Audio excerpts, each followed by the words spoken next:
নমস্কার, আমি বঙ্গলধার তুহিন। আমার যে কৃষ্ণপ্রিয়া যে দোতারা তার যে বড় সাইজ, এটা হচ্ছে তার বড় সাইজ। তো আজকে এটার যে ইন্টোনেশন মানে যে পিচগুলো, যেটাকে আমরা বলি পিচ বা ইন্টোনেশন বা সুর, আমরা যেটাকে বাংলায় বলি, সেই সেই সুরটা একটু চেক করব। তো চলো, আমি এখানে ফোন নিয়ে নিয়েছি, এখানে টিউনারটা খোলা আছে, তোমরা স্ক্রিনে পেয়ে যাবে। তো স্ক্রিনে তোমরা দেখতে থাকো। সো চলো আমরা এটা একটুখানি ইন্টোনেশনটা চেক করে নিই। এই যন্ত্রটা এটা হচ্ছে ক্লোজ ব্যাক বড় যে কৃষ্ণপ্রিয়া, এটার পুরো একদম বন্ধ পেছনটা, ঠিক আছে, ক্লোজ ব্যাক এটা। তো সাউন্ডের লাউডনেস তো তোমরা শুনতেই পাচ্ছ, আশা করি বুঝতেই পারছো।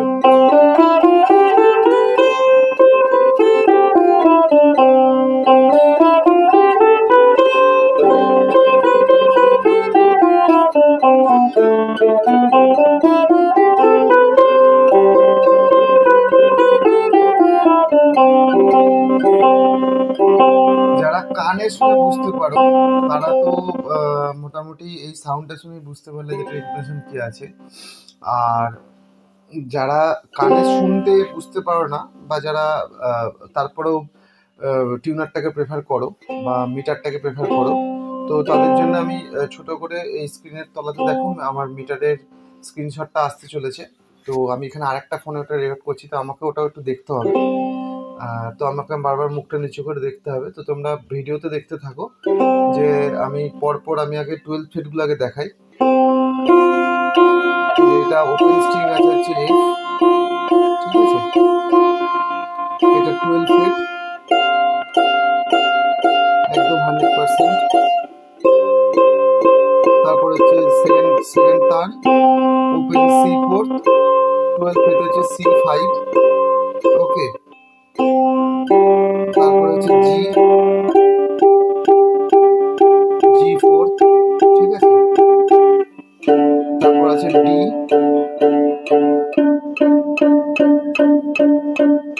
তো তারপর হচ্ছে ডি, ঠিক আছে। এই গেল 12 ফিট ইন্টোনেশন। এবার এটাতে আসবে সারেগামা পায়ের ইন্টোনেশন যেটা হয়, কারণ যেহেতু এটা দোতারার মতো করে বাজানো হয় সেহেতু সেটা খুব ইম্পর্টেন্ট, কর্ডিং এর থেকেও সেটা ইম্পর্টেন্ট। তো একটুখানি আমরা দেখে নিই। তো এটা হচ্ছে সা, সি, রে, ডি,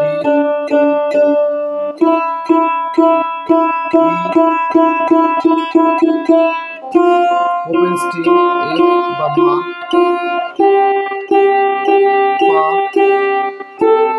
ধা,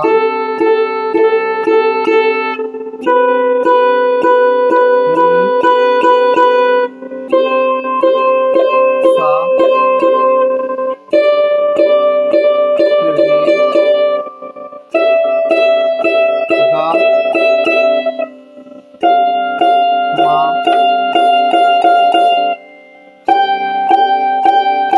পা,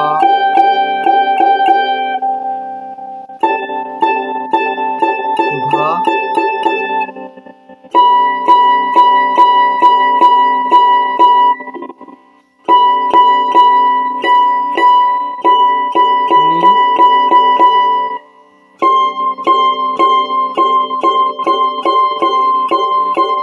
সো সা। আরেকটা ঘর আছে রে, ওকে। তো এখানে এখানে একেবারে এই মাঝখান থেকে বাজিয়ে দেখবো। আমি খুব ভালো বাজাতে পারি না, তারপর চেষ্টা করে দেখি। এটা আসবে সি স্কেল,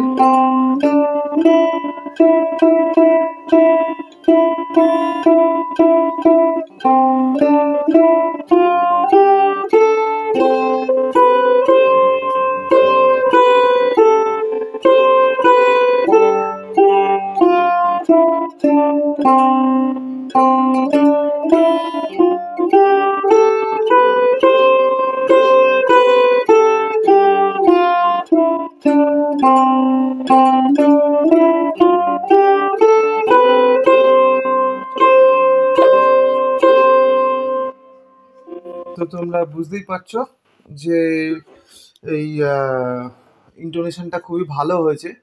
এবার কয়েকটা বিষয় যে যন্ত্রের দাম কেন বাড়ে বা কেন কম দামের ইনস্ট্রুমেন্ট এবং বেশি দামের ইনস্ট্রুমেন্ট কী হিসেবে ডিফাইন হয়। দেখো, প্রথমত আমি যেটা বললাম যে এই যে চাবিগুলো লাগানো আছে, এই যে এই চাবিগুলো খুবই খুবই কম একটা চাবি। এবার এই চাবিটা যখন আপগ্রেড হবে, মানে আমি এরম দেখেছি যে 6টা সেটের চাবি 3,000, 3,500 টাকা, 5,000 টাকা, 10,000 টাকা অবধিও আছে, খুব ভালো কোয়ালিটির চাবি। তো অত ভালো না, মোটামুটি তোমরা চেষ্টা করবে 800 থেকে 900 টাকার যে সেট, সেই সেটটা যদি লাগাতে পারো তাহলে খুব বেশি টিউনিংটা এদিক ওদিক হয় না, প্রথম কথা। দ্বিতীয় কথা হচ্ছে উড, এখানে এখানে এই যে এটা হচ্ছে কালার ফিনিশ আছে, এটা এখানে এখানে কালার একটু ম্যাট টাইপের ফিনিশটা আছে, ঠিক আছে, এটা গালা ফিনিশ। তো এটা যখন উডেন পুরোপুরি ফিনিশ হবে সেক্ষেত্রে একটু দামটা আলাদা হবে, বাড়বে, কারণ সেক্ষেত্রে খাটনিটা অন্যরকম হয় বা ফিনিশিংটা অন্যরকম হয়। এটা একটা গেল। আচ্ছা, আর যেমন এই নেকটা আছে মেহগিনি, এটা যখন আমি দেবো রোজউড বা যখন ব্ল্যাক অ্যামনি যদি আমি ইউজ করি পুরো নেকে, তো সেক্ষেত্রে দামটা প্রায় ডবল হয়ে যাবে এই যন্ত্রটার ক্ষেত্রে। আর এখানে যেমন ফ্রেডবোর্ডটা আছে মেহগিনির ওপর ব্ল্যাক স্টেন করা আছে। এটা যখন আমার অরিজিনাল যখন ব্ল্যাক অ্যামনি হবে, ইন্ডিয়ান হোক বা বাইরের, বা রোজউড হবে, ইন্ডিয়ান রোজউড, তখন এই যন্ত্রটার দামটা কিন্তু অনেকটাই হয়ে যাবে। মানে বর্তমানে এই যন্ত্রটার দাম করা হয়েছে 6,000 টাকার মতো, যেহেতু এটা একদম পারফেক্ট ইনটিউনড। তো সেই হিসেবে তোমরা দেখলে ইন্টোনেশনটা, তো সেই কারণে এই যন্ত্রটার দামটা একটু বেশি, কারণ এই যে এই ফ্রেডবোর্ডটা বানাতে রীতিমতো বেশ খরচ আছে। এর যে ব্রিজ এবং যে কাঠি, এটা হয় চন্দন কাঠের। তো সেই কারণে এই কাঠটা ম্যাটার করছে, কাঠটা খুবই ম্যাটার করছে, এবং কাঠটা এবং কাঠের ওপরে কাজটা যে আমি কতক্ষণ টাইম দিয়ে কাজটা করছি, তো এই জন্যেই যন্ত্রগুলোর দামটা বাড়ে কমে। এবং যখন রেডিমেড কাজ হচ্ছে তখন যন্ত্রের দাম অবভিয়াসলি কম হবে। এবং আমার মনে হয় যে যন্ত্র কিনলে একবারে একটু ভালো ইনভেস্টমেন্ট করে একটা ভালো যন্ত্র কিনলে সেই যন্ত্রটা অনেক দিন ধরে স্বাদ দেয়। তো এটাই, যাই হোক, এই অবধি থাকলো আজকের ভিডিওটা। তো ইন্টোনেশনের দিক থেকে যদি তোমাদের কিছু বলার থাকে অবশ্যই ভিডিওতে কমেন্ট করো। আর ভালো থেকো, মিউজিকে থেকো।